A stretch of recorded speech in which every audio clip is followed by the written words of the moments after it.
بسم اللہ الرحمن الرحیم۔ حضرت سلیمان علیہ السلام اللہ کے نبی حضرت داؤد علیہ السلام کے بیٹے تھے۔ آپ بنی اسرائیل سے تعلق رکھتے تھے اور اپنے والد حضرت داؤد علیہ السلام کے بیٹے انہوں حکومت سنبھال کر بنی اسرائیل کے بادشاہ بنے۔ آپ اللہ کے سچے پیغمبر اور انصاف پرور بادشاہ تھے۔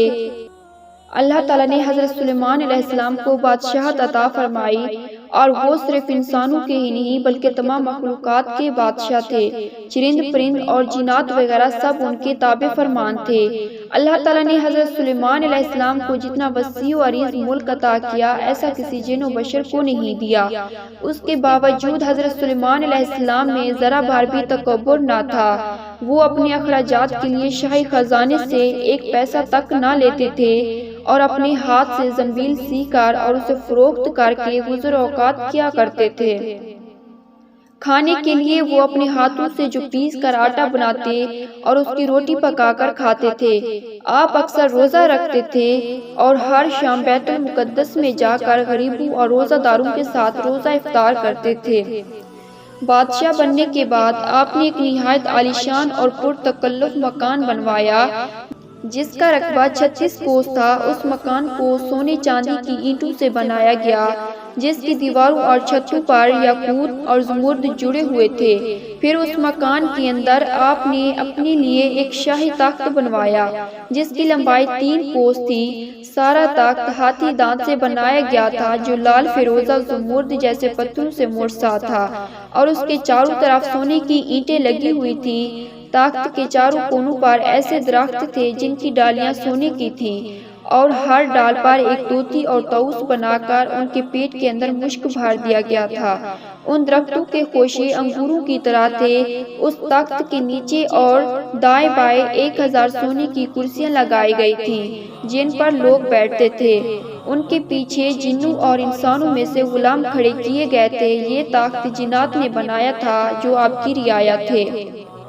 جب حضرت سلیمان علیہ السلام تاج شاہی سر پر رکھ کر اس عظیم الشان تخت پر قدم رکھتے تو ان کی ہیبت سے تخت اس وقت حرکت کرنے لگتا اور طوطی و طاؤس بھی اللہ کے حکم سے اپنے پر پھیلا دیتے تھے جن سے مشک وغیرہ کی خوشبو نکلتی تھی۔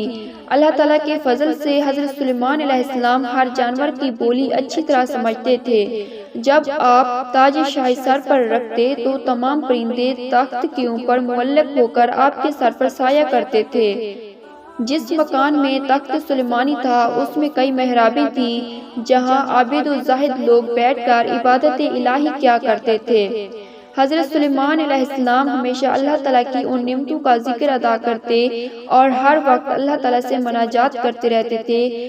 آپ پورے عاجزی و انکساری کے ساتھ اللہ کے حضور یہ دعا کرتے تھے، یا الہی میں درویشوں کے ساتھ بھی شامل ہوں اور بادشاہوں کے ساتھ بھی۔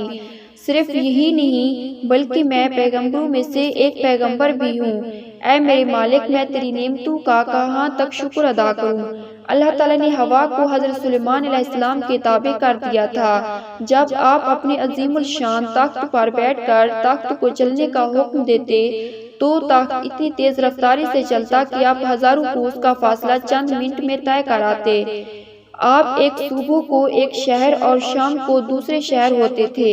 آپ کے باورچی خانہ کے لیے جنات نے بڑی بڑی پتھر کی دیگیں بنائی ہوئی تھیں جنہیں بادل پانی سے بھر دیتا اور اللہ کی مخلوق صبح سے شام تک آپ کے لنگر خانہ سے کھانا کھاتی۔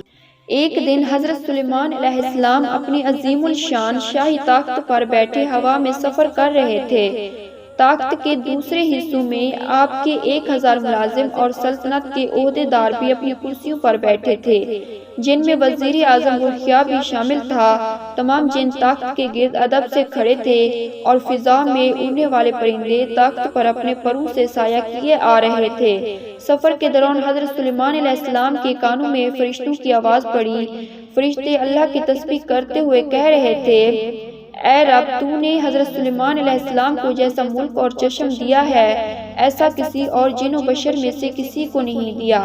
اس پر اللہ تعالیٰ نے فرمایا، اے فرشتوں، میں نے سلیمان علیہ السلام کو بادشاہی عنایت کی ہے اور اس کو نبوت سے سرفراز کیا ہے، لیکن سلیمان میں غرور و تکبر بالکل نہیں ہے۔ اگر ایسا ہوتا تو میں ان کو ہوا پر لے جا کر زمین پر ڈال دیتا اور پھر ان کو نیست و نابود کر دیتا۔ حضرت سلیمان علیہ السلام نے یہ کلام سنا تو فوراً اللہ کے حضور سجدے میں گر گئے اور اس کی نعمتوں کا شکر ادا کرنے لگے۔ ہوا نے ان کے تخت کو زمین پر اتارا جہاں چیونٹیوں کی بستی تھی۔ تخت سلیمانی کو دیکھ کر چیونٹیاں خوف زدہ ہو گئی۔ اس واقعے کا تذکرہ قرآن پاک میں کچھ اس طرح سے ہے۔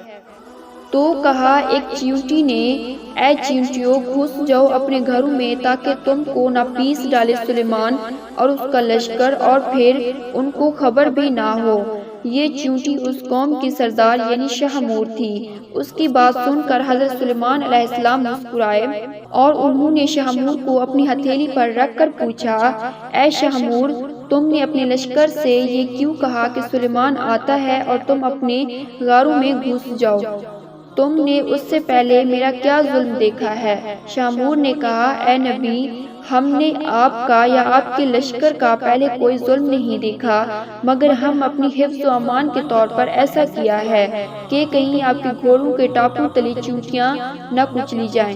حضرت سلیمان علیہ السلام نے فرمایا، کیا تم اپنی چیونٹیوں پر ایسے شفقتیں کیا کرتے ہو؟ جی ہاں، شاہمور نے کہا، چونکہ اللہ تعالیٰ نے مجھے ان کا بادشاہ بنایا ہے، اس لیے میرا فرض ہے کہ میں ان کی سلامتی کا خیال رکھوں۔ تمہارے ساتھ کتنی چیونٹیاں رہتی ہیں؟ حضرت سلیمان علیہ السلام نے پوچھا۔ شاہمور نے بتایا کہ 40,000۔ اس پر حضرت سلیمان علیہ السلام نے پوچھا، تمہاری بادشاہی بہتر ہے یا میری بادشاہت؟ چیونٹیوں کے سردار نے کہا، میری بادشاہی بہتر ہے، کیونکہ تمہارے تخت کو ہوا اٹھاتی ہے، تم اس پر بیٹھتے ہو، یہ کتنا پرتکلف ہے۔ حضرت سلیمان علیہ السلام نے مسکرا کر پوچھا، تمہیں یہ عقل کس نے سکھائی ہے؟ اے سلیمان علیہ السلام، جس اللہ نے تمہیں عقل عطا فرمائی اسی نے ہمیں عقل سے نوازا ہے۔ شاہمور نے جواب دیا، اگر آپ اجازت دیں تو میں آپ سے چند مسائل پوچھوں۔ پوچھو، کیا پوچھنا ہے تمہیں؟ حضرت سلیمان علیہ السلام نے کہا۔ شاہمور نے کہا، اے سلیمان علیہ السلام، تم نے اللہ تعالیٰ سے سوال کیا تھا، کہا کہ اے پروردگار، مغفرت کر میری اور بخش مجھ کو ایسا ملک کہ نالائق ہو کسی کو میرے پیچھے، تو ہے سب سے بخشنے والا، تو بڑی دانا اور عقل مند ہے۔ حضرت سلیمان علیہ السلام نے کہا۔ شاہمور نے کہا، اے اللہ کے نبی، تم بھی اپنی رعایا کی نگرانی کرو اور اپنے عدل و انصاف سے رعایا کو خوش رکھو، ظالم سے مظلوم کا حق دلواؤ۔ میں تو بیچاری ضعیفہ اور مسکین ہوں، اپنی رعایا کی ہر روز خبر لیتی ہوں اور ان کا بار اٹھاتی ہوں تاکہ کوئی بھی کسی پر ظلم نہ کر سکے۔ شاہمور کی باتیں سن کر حضرت سلیمان علیہ السلام نے سجدے میں گر کر کہا، اے پروردگار، تیری قدرت بے انتہا ہے اور تو ہی بے شک عظمت و بزرگی کے لائق ہے۔